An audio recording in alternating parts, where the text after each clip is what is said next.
Oke, Assalamualaikum warahmatullahi wabarakatuh. Pada video kali ini saya akan menjelaskan satu cara dalam penentuan validitas argumen yang berbeda dengan cara atau metode sebelumnya. Cara ini dinamakan dengan tableau semantik. Seperti apa cara ini bisa kita gunakan untuk menentukan validitas argumen? Kita akan lihat pada slide-slide berikutnya.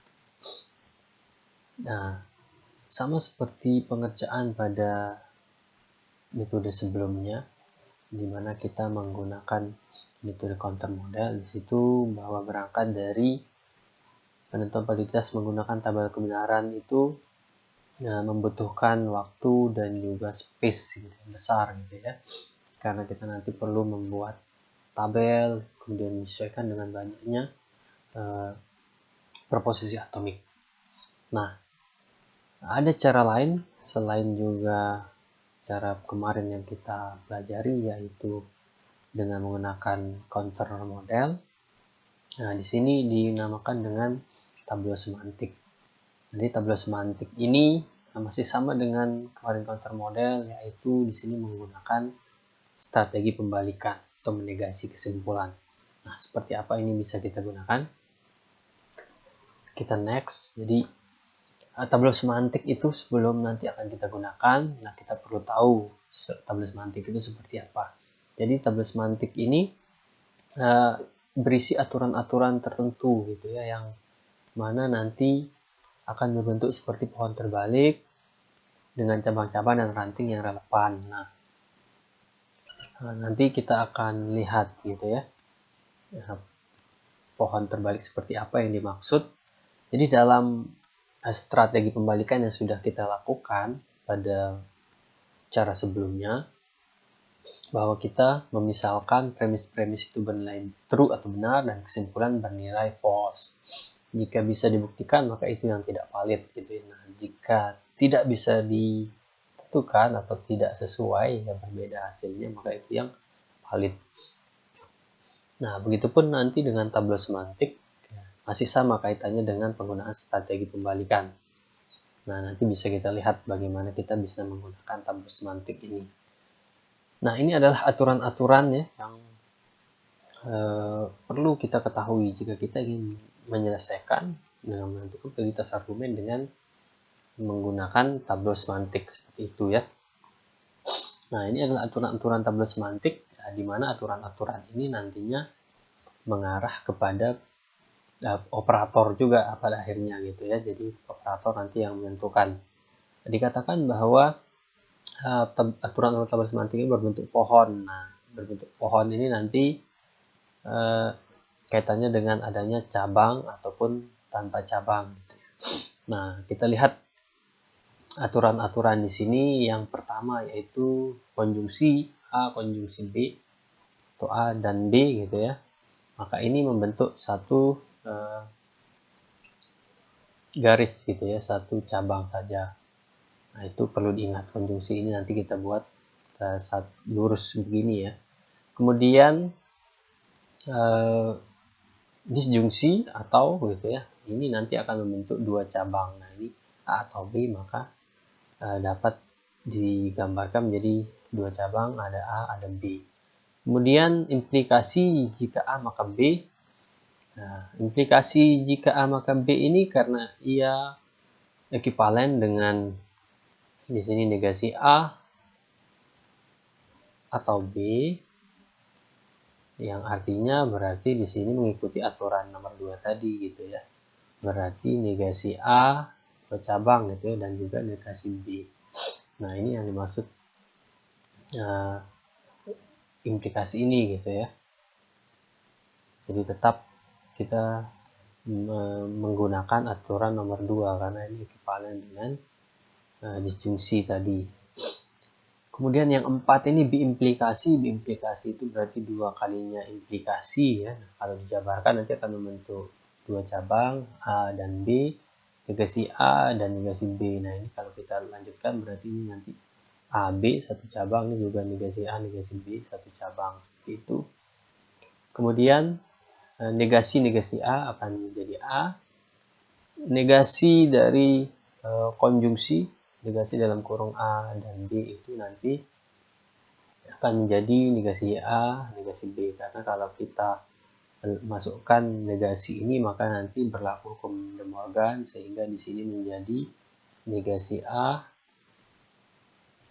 atau negasi B. Nah, sehingga ini dua cabang kan ya, negasi A atau negasi B. Begitupun di sini negasi dari disjungsi, maka ini mengikuti juga aturan De Morgan, negasi A dan negasi B. Sehingga tarik satu garis negasi A, negasi B gitu ya. Kemudian negasi dalam kurung implikasi gitu ya. Negasi jika A maka B, maka di sini menjadi ini apa namanya? A negasi B, karena memang di sini ada perubahan jika kita jabarkan ini negasi A atau B sehingga berubah menjadi A, disjungsi menjadi konjungsi negasi B sehingga A negasi B.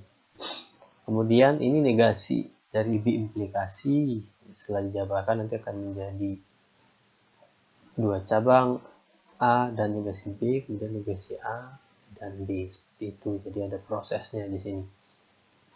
Kemudian aturan 10 ini nanti kaitannya dengan pengerjaan ketika kita menggunakan tabel semantik. Jadi di sini jika ada bentuk A dan negasinya negasi A, jadi nanti lawannya lah gitu ya, A nanti ketemu negasi A dalam satu cabang, maka terjadi istilahnya ketidakkonsistenan, maka cabang tersebut bisa ditutup. Jadi nanti kita akan menggunakan istilah berarti ini cabangnya ditutup misalnya ya. Kalau nanti setelah kita tracking ada proposisi atomik yang memiliki nilai berlawanan. Nah, ini yang perlu kita ketahui terkait dengan aturan-aturan tabel semantik. Nah, jadi jika semua cabang nantinya tertutup, maka dikatakan tidak konsisten. Seperti itu ya. Atau bernilai salah semua. Akan tetapi jika ada satu cabang yang terbuka, gitu ya, satu cabang yang terbuka, maka setidaknya itu ada satu baris yang nilai true gitu ya. Dan nantinya dikatakan sebagai tabel semantik yang konsisten. Nah, ini adalah contoh gitu ya. Kita bisa mengerjakan misalnya kita ingin mengecek konsistensi gitu ya, diberikan misalnya negasi dalam kurung jika A maka B, kemudian ada negasi A atau B, kita bisa menggunakan tableau semantik untuk mengerjakan dua proposisi ini seperti itu. Ini misalnya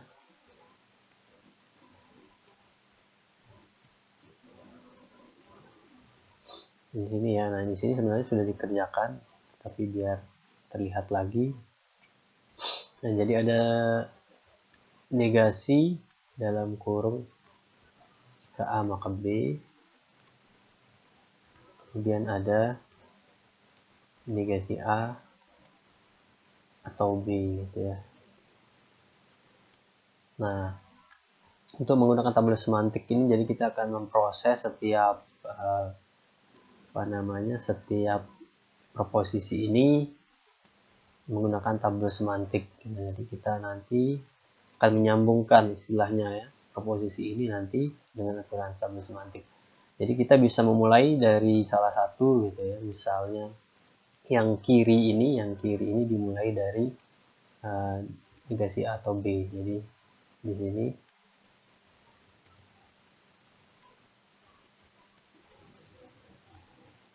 negasi A, kemudian B. Nah, ini berarti ada dua cabang. Berikutnya, karena cabangnya masih terbuka, saya akan memproses kedua cabang ini dengan proposisi yang masih tersisa yang belum digunakan, yaitu negasi dalam kurung jika A maka B. Nah, negasi dalam kurung jika A maka B ini jika kita lihat tadi aturan tabel semantik, berarti dia akan menjadi satu garis lurus, itu menjadi A negasi B gitu ya. Nah, setelah kita rubah ke dalam disjungsi, kemudian kita masukkan negasinya, nanti akan berubah menjadi negasi A, kemudian negasi B menjadi satu cabang saja. Nah, keduanya akan kita proses A, kemudian negasi B, ini juga sama, A, negasi B. Kemudian kita cek di cabang yang pertama negasi A ketemu A, ini berarti kita tutup. B ketemu ada negasi B di sini, berarti ini kita tutup. Nah, ini namakan dengan menutup cabang itu, karena di sini ada A ketemu negasi A ketemu A, B ketemu negasi B, seperti itu ya. Misalnya kita ingin mulai dari yang negasi dalam kurung A jika B itu, jadi bisa kita lakukan. Berarti sekarang kita mulai dengan satu cabang menjadi A negasi B gitu ya, kemudian baru ini nanti dengan masuknya kedua ini akan menjadi dua cabang negasi A B gitu ya. Kita cek dari atas A, ternyata ketemu negasi A, coret, tutup, negasi B ketemu dengan B, ini juga tutup. Nah, ini yang kita lakukan nantinya dengan aturan 10 tadi ya, ketemu dengan lawannya maka bisa ditutup cabang tersebut. Nah, ini ada tips yang bisa kita gunakan untuk mengefisiensikan pembuatan tableau. Jadi yang pertama adalah ekspresi logika yang dapat memakai aturan tanpa cabang. Artinya bisa saja misalnya tunggal ya, nanti kita ketemu dengan adanya proposisi tunggal dalam satu argumen, ataupun satu cabang berarti yang digabungkan oleh operator dan atau konjungsi. Kemudian carilah ekspresi logika yang isinya mempunyai bentuk tableau tertutup. Nah, jadi setelah kita dapat percabangan, cabang berikutnya nanti kita cari proposisi yang kira-kira bisa kita tutup gitu ya, sehingga cabang ada yang tertutup memudahkan kita untuk fokus ke cabang yang sisa yang masih terbuka, seperti itu. Nah, ini mungkin dari kalimat saja mungkin belum terlihat maksudnya, nanti di contoh kita akan coba. Nah, ini adalah contoh. Jadi di sini akan kita cek apakah mutually konsisten, artinya apakah mutually konsisten sama-sama bernilai benar gitu ya, ataupun sama-sama bernilai false gitu ya. Nah, ini ditentukan nanti jika cabang tertutup semua maka akan menjadi tidak konsisten, jika ada yang terbuka maka ia akan menjadi konsisten. Caranya sama, misalnya kita ingin mengimplementasikan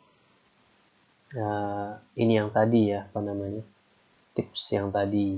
Jadi kita mulai dari yang satu cabang atau yang memiliki yang digabungkan oleh operator konjungsi atau dan. Kita lihat ini disjungsi dua cabang, ini akan menjadi negasi B atau C gitu ya. Ini juga dua cabang, ini akan menjadi negasi C atau D. Kemudian yang keempat ini akan menjadi A, operator berubah menjadi konjungsi, dari disjungsi menjadi konjungsi, kemudian negasi D. Nah, dari sinilah bisa kita lihat mana yang satu cabang, yaitu yang nomor 4, sehingga kita bisa menggunakan nomor 4 A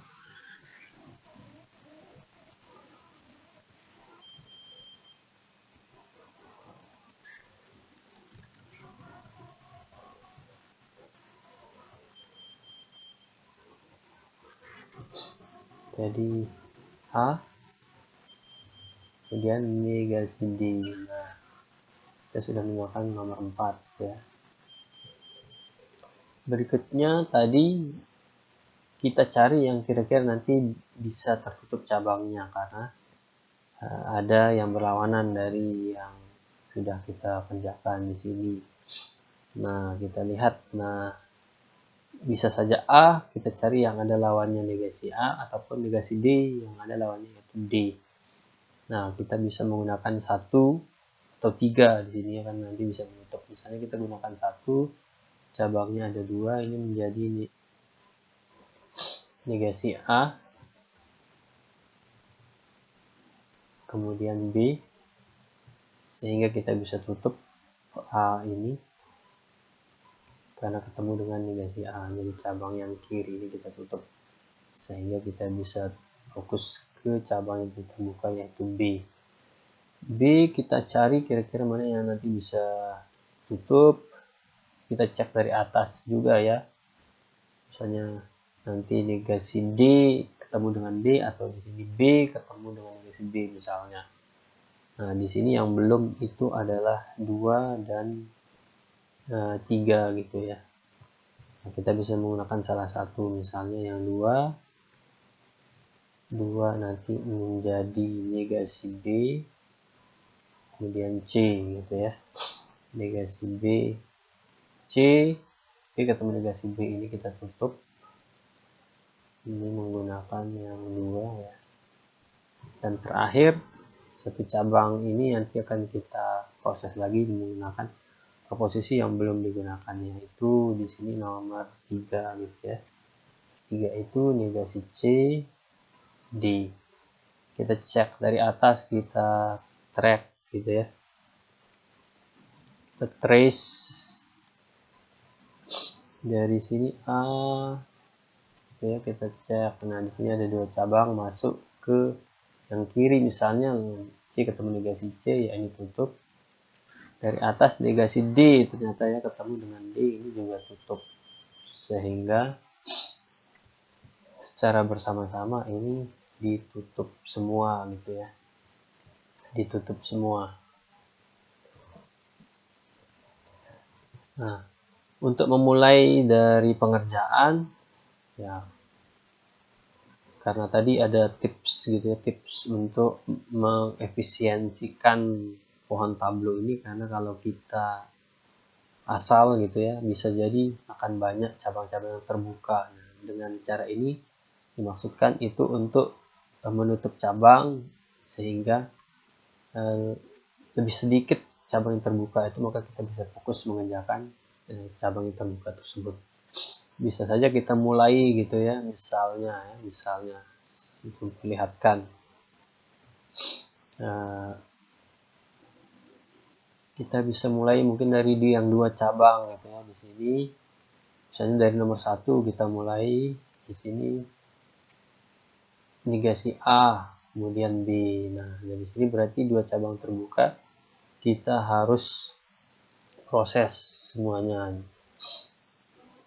Kemudian mungkin kita pakai yang nomor 2 gitu ya. Jadi kita menggunakan random, atau mungkin nomor 3 gitu ya. Berarti ada 2 cabang, berarti dua-duanya harus diproses. Di sini yang nomor 3 itu adalah negasi C, D.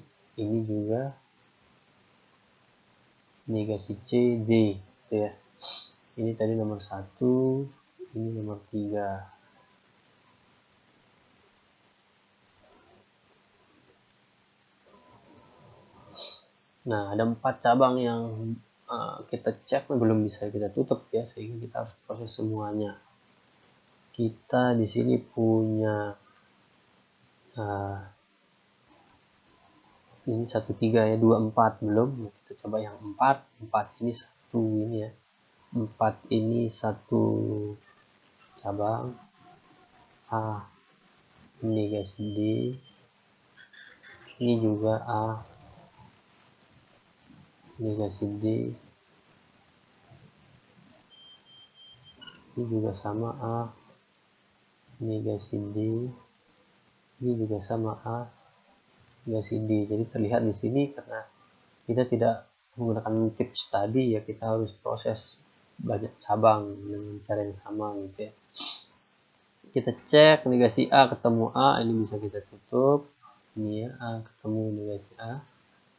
Kemudian sama di sini A ketemu negasi A, ini juga kita tutup. Kemudian di sini B negasi C, A belum bisa kita tutup. Di sini B, D, A negasi D. Nah, ini D ketemu negasi D, ya ini bisa kita tutup. Sehingga kita fokus di sini sekarang. Ini menggunakan yang 4 tadi ya. 4. Kemudian terakhir berarti 2 ya. Sekarang ada 2 cabang, ini negasi B, kemudian C. Nah, kita cek di sini B ketemu negasi B, di sini kan di atas kan ada ketemu dengan B, berarti ini kita tutup. C, nah di C ketemu di sini negasi C, maka ini juga bisa tutup. Ini sama tadi, tetapi kita lihat bahwa cabangnya lebih banyak yang ini ya.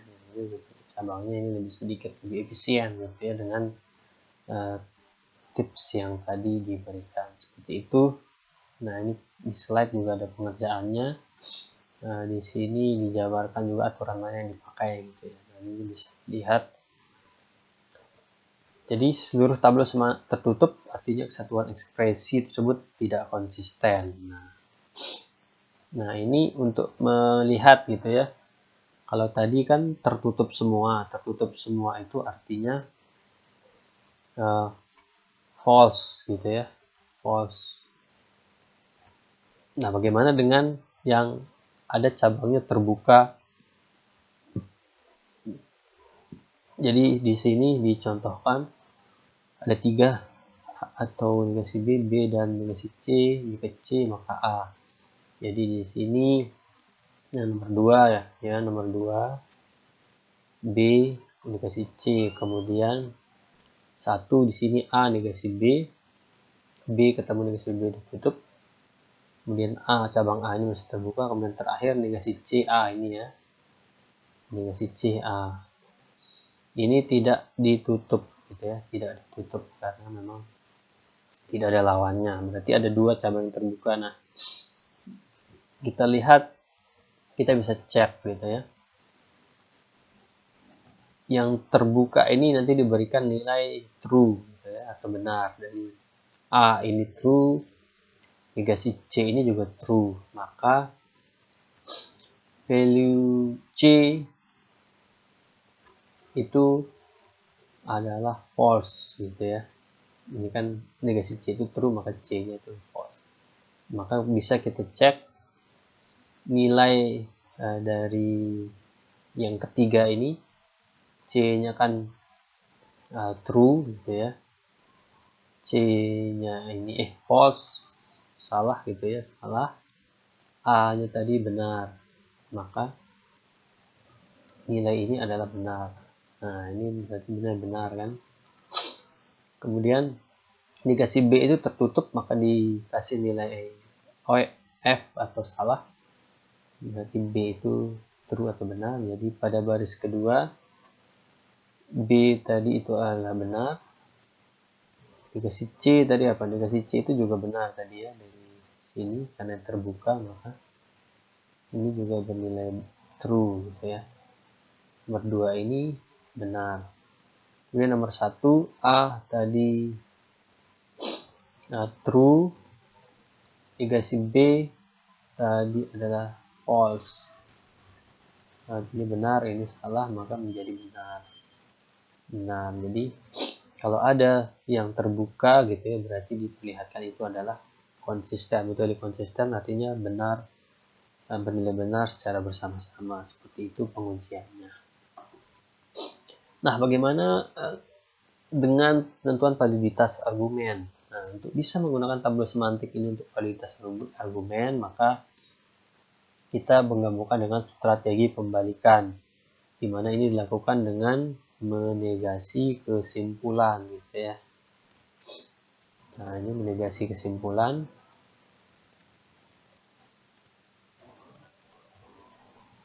Menegasi kesimpulan. Seperti yang kita lakukan pada counter model. Nantinya, jika dengan gabungan tabel semantik dan strategi pembalikan tertutup semua, maka argumen tidak konsisten ya. Tetapi karena tidak konsisten tersebut, maka itu yang dinamakan sebagai valid. Sama dengan pada counter model itu jika tidak sesuai gitu ya, tidak sesuai itu malah yang valid. Jika sama atau sesuai itu maka itu yang tidak valid. Begitupun di sini yang tidak konsisten itu yang valid, yang nanti konsisten yang ada terbuka itu maka itu yang tidak valid. Nah, ini contoh gitu ya. Contoh gimana kita bisa menggunakan. Nah, jadi di sini perlu kita ingat bahwa kita menggunakan strategi pembalikan sehingga kesimpulannya yang di sini ya. Kesimpulannya nanti akan dilakukan penegasian. Jadi di sini jika Badu mencontek saat ujian, maka dosen akan datang jika pengawas tidak lalai. Jika Badu mencontek saat ujian, maka pengawas tidak lalai. Dengan demikian, jika Badu mencontek, maka dosen akan datang. Nah, jadi ini variabelnya, variabel personalnya A, B, C. Kembalikan ke bentuk argumen tadi, premisnya yang pertama, ini premis yang kedua, kemudian kesimpulan gitu ya. Nah, karena kita menggunakan strategi kembalikan, maka kesimpulannya dinegasikan. Nah, seperti ini kita negasikan keseluruhannya ya. Nah, setelah kita negasikan, baru berikutnya nanti bisa kita proses seperti itu ya. Bisa kita proses ketiga proposisi ini. Oke. Bisa kita proses. Ya, misalnya yang kesimpulan ini menjadi negasi A atau B, sehingga menjadi A dan negasi B. Nah, berarti ini nanti bisa kita gunakan ini yang kesimpulan ini yang nomor 3 ini kan 1 2 3. Oke, kita coba mungkin di sini. Kita mulai dari yang ketiga tadi, kesimpulan, karena sudah kelihatan itu satu cabang A negasi B gitu ya. Nah, kemudian kita cari yang kira-kira nanti bisa close gitu ya. Nah, kita menggunakan yang 2 gitu ya. Ini kan ini 3. Kita coba yang 2 ini menjadi negasi A B gitu ya. C, sorry, ini negasi A, negasi C. Tidak berubah hanya negasi C-nya. Ini menggunakan nomor 2. Cek A, ketemu negasi A pada cabang yang kiri gitu ya, sehingga ini kita tutup, fokus ke negasi C, cabang negasi C ini. Nah, ada satu yang belum kita gunakan di sini adalah yang pertama. Jadi ada 2 cabang berarti ya, yaitu ini menjadi negasi A. Kemudian, nah ini masih kita tuliskan tetap dulu mudah kita, negasi C B gitu ya. Nah, negasi A kita trace, ketemu ternyata A di atas gitu, sehingga ini kita tutup. Berikutnya di sini kita proses negasi C implikasi B, berarti ini menjadi C dan juga B gitu ya, 2 cabang kan, implikasi, sehingga kita cek dari atas, oh ada negasi C pada cabang ini, dimana ini bisa kita tutup. Kemudian ada negasi B juga ketemu dengan B di sini, sehingga ini bisa kita tutup, sehingga semua cabangnya tertutup gitu ya, semua cabangnya tertutup di sini, sehingga berarti kalau tertutup semua maka argumennya adalah valid. Itu yang perlu diingat. Nah, sebelumnya kita membahas ya soal-soal ini dengan menggunakan counter model. Nah, bagaimana jika kita menggunakan tabel semantik ini untuk mengerjakan soal-soal ini gitu ya. Nah, kita bahas satu persatu. Nah, jadi ada 4 soal. Jadi ada 1, 2, 3. Nah, ini apa namanya? Yang nomor 4 itu kita lakukan strategi pembalikan pada kesimpulan sehingga ini menjadi negasi R. Ingat ya, strategi pembalikan berarti kita menggunakan atau memberikan negasi. Kesimpulannya sini adalah kebetulan R sehingga menjadi negasi R. Kita buat sekarang pohon tablonya. Nah, ingat tipsnya, kita mulai yang tanpa cabang atau satu cabang. Nah, ini kan R ini tanpa cabang ya. Negasi R ini tanpa cabang, sehingga kita bisa langsung mulai dari negasi R. Ini nomor 4. Kemudian kita bisa gunakan yang satu cabang. Nah, kita lihat keuntungannya sini 2, 3 ini satu cabang ya, sehingga langsung aja P S kemudian Q T. Nah, ini kemudahan yang diberikan oleh soal ini gitu. Ada 2 yang di sini memiliki satu cabang karena di sini ada konjungsi. Ini 2, ini 3. Nah, nomor 1 terakhir akan kita proses sehingga ini menjadi negasi karena ini ada implikasi ya, negasi dalam kurung P dan Q, di sini R gitu ya, R. Kita lihat, kita cek dari atas negasi R ketemu dengan R di cabang yang kedua ini, sehingga cabang ini kita tutup. Berikutnya kita jabarkan lagi di sini karena negasi masih melingkupi yang ada dalam kurung ini, bisa kita jabarkan sehingga ini menjadi negasi P atau negasi Q, sehingga ini menjadi 2 cabang negasi P, ini menjadi negasi Q.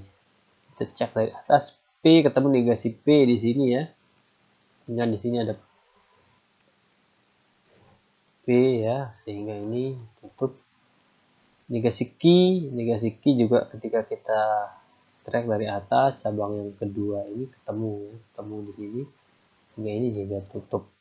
Berarti jika ditutup semua maka ini valid. Nah, begitupun dengan cara sebelumnya ya, ini valid gitu ya. Kemudian berikutnya yang kedua, kita lakukan strategi pembalikan. Yang kelima ini kesimpulannya menjadi negasi S.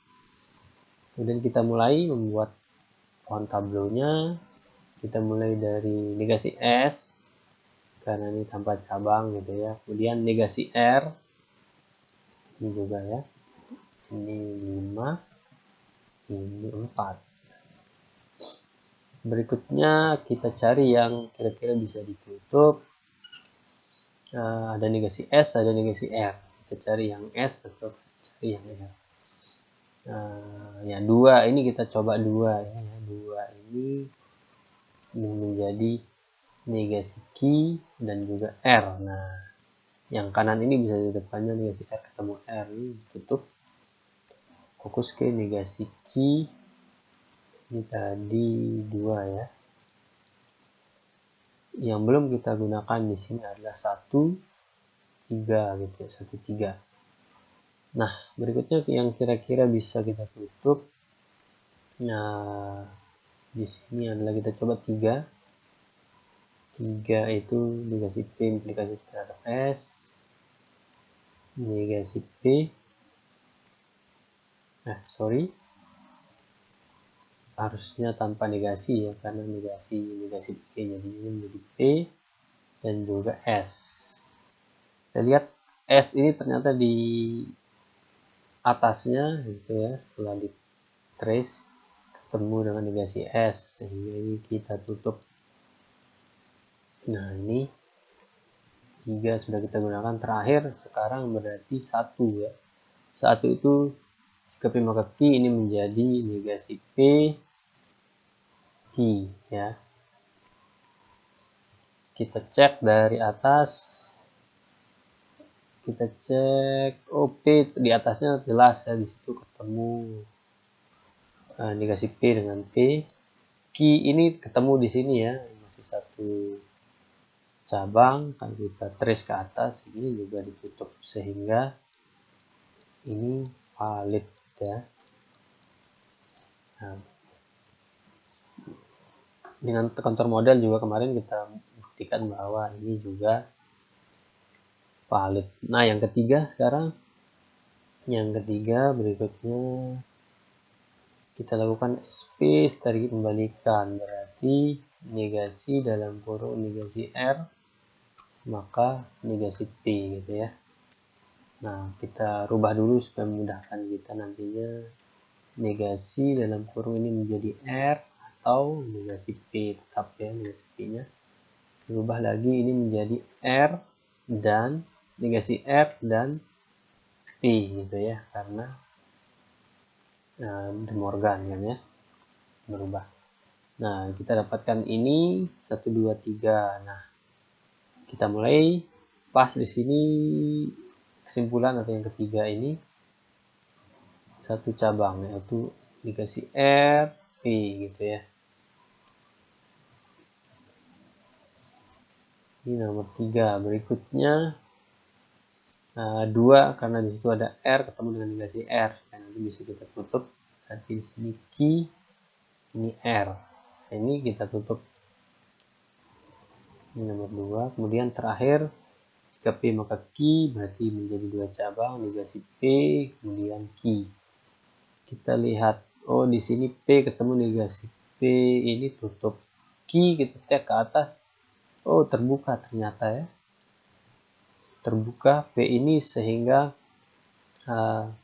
tidak bisa kita tutup ya, berarti ada cabang yang terbuka, sehingga kesimpulannya adalah tidak valid. Nah, sesuai juga dengan menggunakan counter model sebelumnya. Kemudian yang terakhir di sini kita lakukan SP nomor 4, ini kesimpulannya kita balik menjadi negasi R.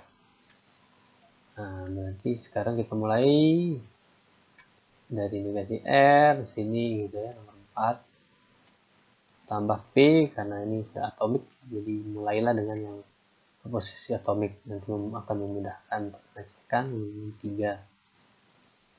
Kemudian kira-kira mana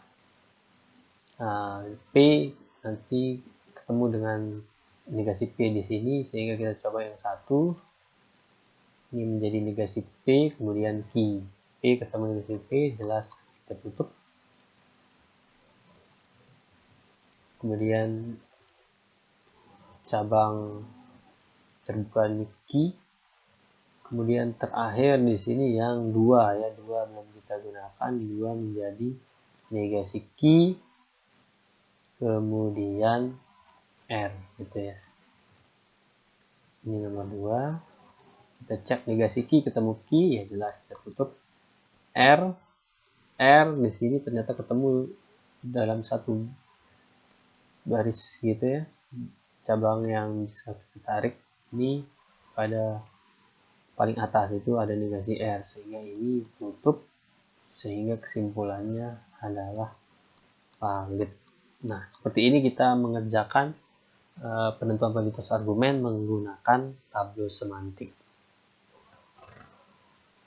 Semoga bisa diikuti dengan cara ini. Jadi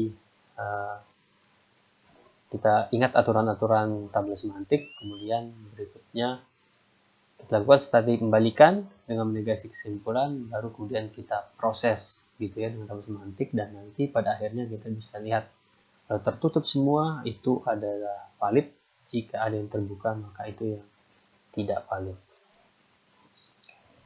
Oke, pada slide berikutnya ini ada latihan gitu ya. Nah, silahkan dicoba latihan-latihan ini. Nah, nanti kita bahas ketika kita bertemu di sesi Zoom gitu ya. Oke, demikian video ini. Jika ada pertanyaan nanti akan kita diskusikan pada sesi Zoom ataupun bisa melalui grup WA yang kita miliki. Terima kasih. Selamat pagi. Assalamualaikum warahmatullahi wabarakatuh.